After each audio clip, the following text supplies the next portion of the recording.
Good morning student, welcome. SVM online class में आपका स्वागत है। और आज बात करेंगे हम 11वीं क्लास की ज्योग्राफी की। भूगोल के अंतर्गत हमारा लेसन 2 नंबर चल रहा था और हम आज पढ़ेंगे तारों का निर्माण। ठीक है, तो तारों के निर्माण के बारे में पढ़ेंगे कि तारों का निर्माण किस प्रकार से हुआ, उनकी जानकारी हम पढ़ेंगे। आज जो हमारी हेडिंग होगी वो है तारों का निर्माण। ठीक है, उसके बारे में पढ़ेंगे, तारों के निर्माण के बारे में।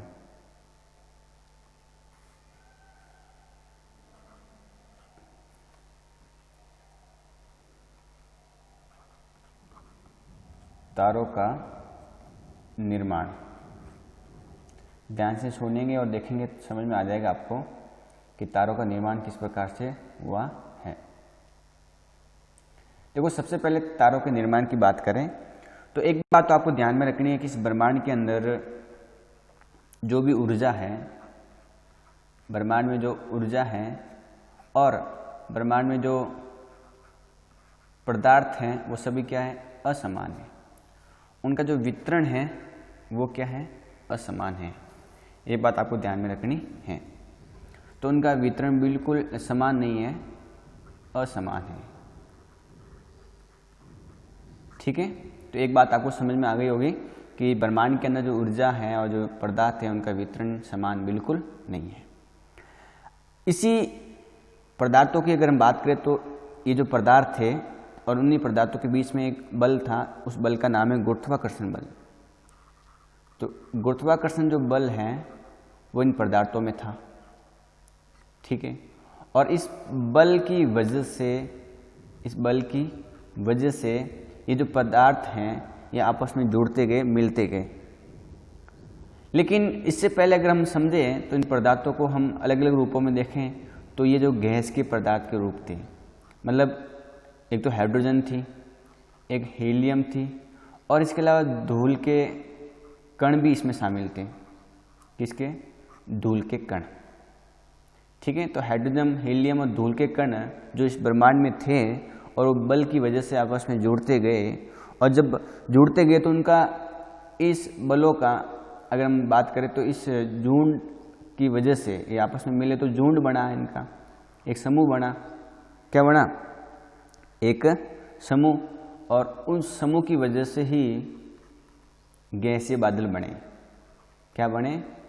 गैसीय बादल बने। तो जो गैसीय बादल बने हैं वो क्यों बने हैं वो तो समझ में आ गए होंगे। आपस में जब ये मिले, आपस में जुड़ते गए, उनका जब एक आपस में जुड़ा हुआ तो गैसीय पिंड के रूप में गैसीय बादल बने। लेकिन जो गैसों का झुंड था उसे हम नीहारिका कहते हैं। क्या बोलते हैं उसको? नीहारिका। ठीक है, जिसको अगर हम इंग्लिश में बात करें तो नेबुला कहते हैं। क्या बोलते हैं उसको? नेबुला। तो नेबुला, नीहारिका का निर्माण कैसे हुआ?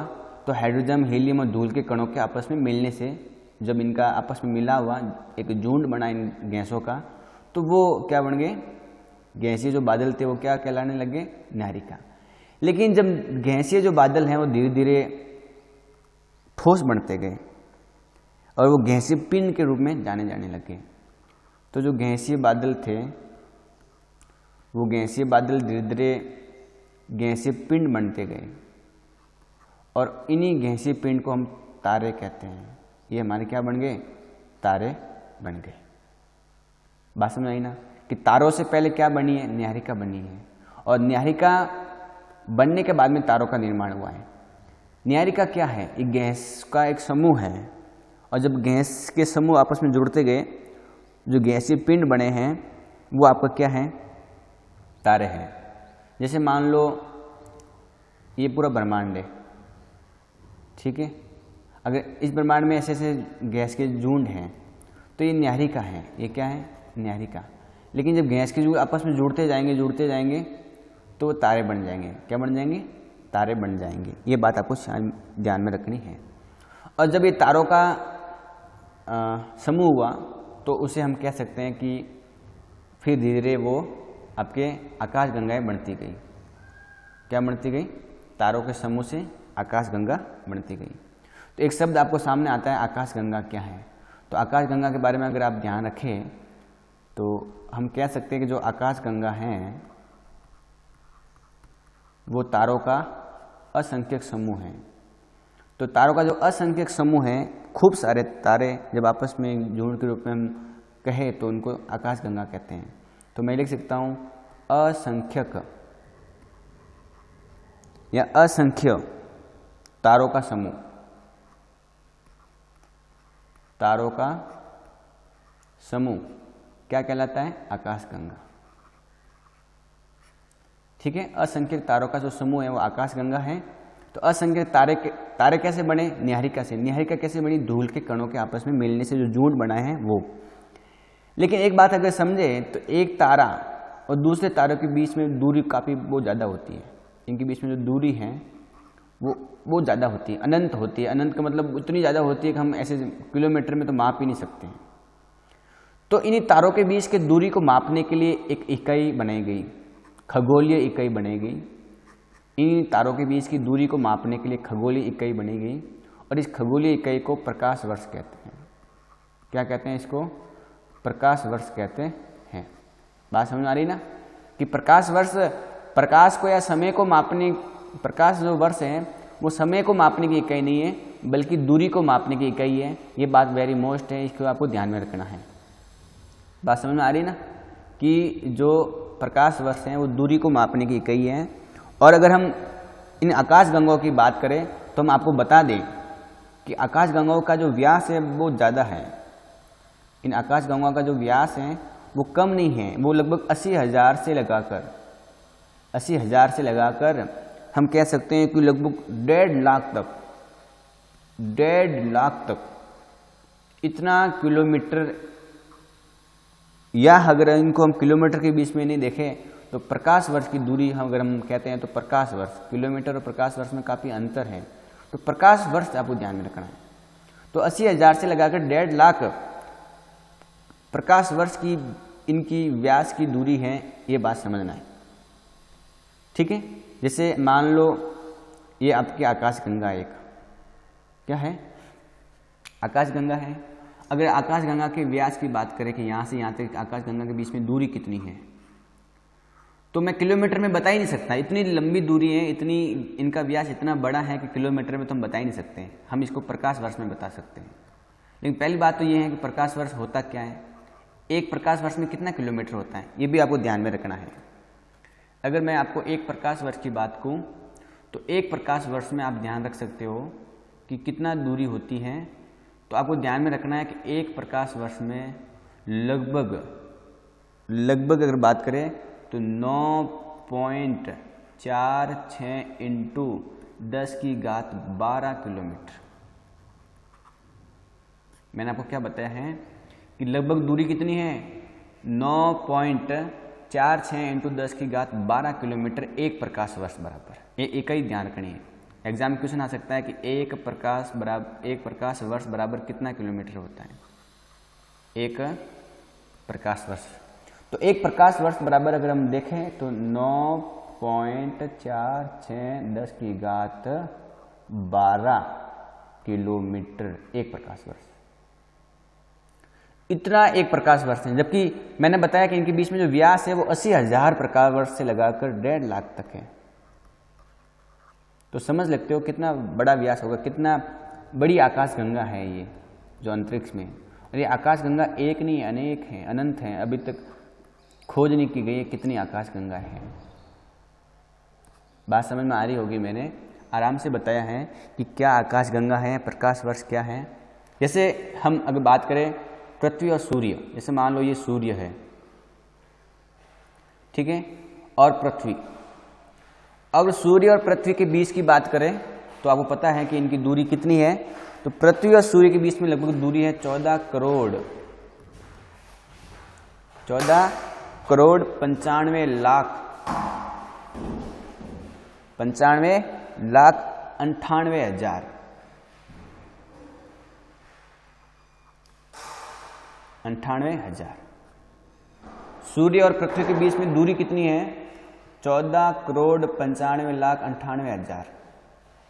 ठीक है, लेकिन इस इतने किलोमीटर दूरी है, इतने किलोमीटर बोलने में दिक्कत होती है, क्यों नहीं हम इसको प्रकाश वर्ष में बोल दें। तो आपको पता होने से कि एक प्रकाश वर्ष में बराबर कितना होता है। और अगर हम सिंपल भाषा में प्रकाश वर्ष की बात करें तो आप याद रखेंगे कि अगर प्रकाश वर्ष में मापें तो ज़्यादा प्रकाश वर्ष बिल्कुल नहीं है, 8.311 प्रकाश वर्ष की दूरी। कितने वर्ष प्रकाश वर्ष की दूरी है? 8.311। इतनी बड़ी दूरी को प्रकाश वर्ष में केवल छोटी दूरी के रूप में देखा जाता है। बात समझ आ गई ना? तो हमने किसकी बात कर ली है? हमने तारों के निर्माण की बात की है, हमने प्रकाश वर्ष की बात की है। इसके अलावा हमने ये भी देखा है कि तारों का निर्माण किस प्रकार से हुआ है, आकाशगंगा क्या होती है, प्रकाश वर्ष क्या है, तो हमने इसकी बात कर ली है। अब हम पढ़ेंगे ग्रहों का निर्माण किस प्रकार से हुआ है। अब जो हमारे हेडिंग है कि ग्रहों का निर्माण किस प्रकार से हुआ है, जो पृथ्वी हमारी ग्रह है तो इसका निर्माण कैसे हुआ है इसके बारे में पढ़ेंगे। तो ग्रहों का निर्माण ध्यान से सुनेंगे, देखेंगे तो समझ में आ जाएगा कि ग्रहों का निर्माण किस प्रकार से हुआ है। खैर हम ग्रहों के निर्माण की बात करते हैं कि किस प्रकार ग्रहों का निर्माण हुआ है। देखिए, अगर हम ग्रहों के निर्माण की बात करें तो 3 अलग अलग अवस्थाएं आती है ग्रहों के निर्माण में। 3 अलग अलग अवस्थाएं आएगी ना, तो उन 3 अवस्थाओं को जब हम पढ़ेंगे तो हमें समझ में आ जाएगा कि ग्रहों का निर्माण किस प्रकार से हुआ है। ठीक है, पहली अवस्था देखो। पहली अवस्था आपको ध्यान में रखनी है कि जो तारे थे वो आपको पता है कि जो न्याहिका है उसके अंदर तारे हैं, वो एक गैस के झुंड के रूप में थे, गोथित झुंड था गैसों का। ठीक है, तो तारे समझ में आ गए ना कि जो तारे थे, हमने तारों की बात की है, तो जो तारे हैं वो क्या है? गुथित गैसों का समूह है। जब गैसें आपस में जुड़ गई थी तो गैसें जो पिंड बने वही तो क्या है? तारे हैं। तो इन जो गैसीय पिंड बने हैं उनके बीच में एक बल था, उस बल का नाम मैंने बताया भी था, गुरुत्वाकर्षण बल। कौन सा बल? गुरुत्वाकर्षण बल। ठीक है, अब देखो समझने वाली बात है कि जब इन तारों का जो समूह था और ये तारे थे, इनके बीच में गैसों का समूह था, तो इनके बीच में बल कौन सा था? गुरुत्वाकर्षण बल। और इन गुरुत्वाकर्षण बल की वजह से इन तारों के बीच में एक क्रोड का निर्माण हुआ। क्रोड का निर्माण हुआ। मैं आपको वापस बता रहा हूं, जैसे मान लो ये एक गैसों का गोतीय समूह है और इसको हम तारा कहते हैं। क्या कहते हैं? तारा। अब ये आपस में गुरुत्वाकर्षण बल की वजह से हम आपस में जुड़ते गए, तो बीच वाला जो भाग है वो कठोर हो गया, जिसको क्रोड कहते हैं। क्या कहते हैं? क्रोड। और बीच वाला कठोर हो गया, आसपास में बीच वाले में कठोर होने की वजह से इनका घनत्व भी बढ़ गया, गुरुत्वाकर्षण भी बल बढ़ गया, तो आसपास के अंदर जो धूल के कण या गैस थे वो जुड़ती गई, आपस में जुड़ती गई और इनका आकार क्या होने लग गया? धीरे धीरे बढ़ता गया। और इनकी जो आकृति है वो एक रूप से हम देखें तो तरस्तरी के रूप में विकसित हुई। किसके रूप में? तरस्तरी के रूप में इनकी आकृति बनती गई। आकृति कैसे बनी? बीच में क्रोड बन गया, आसपास में धूल के कण जुड़ते गए और एक तरस्तरी के नुमा ये आकृति बन गई। ये ध्यान रखना है आपको। ठीक है, तो ये बात आप याद कर सकते हो कि किस प्रकार से पहली अवस्था पूरी हुई है। तो एक अवस्था हो गई आपकी पूरी। अगर हम दूसरी अवस्था की बात करें, तो आप ध्यान देंगे कि दूसरी अवस्था के तहत क्या हुआ। दूसरी अवस्था देखो, अगली जो अवस्था थी उसमें क्या हुआ? जो गैस के बादल थे, गैसीय बादल, जो गैसीय बादल थे, उन गैसीय बादलों के बीच में संघनन शुरू हो गया।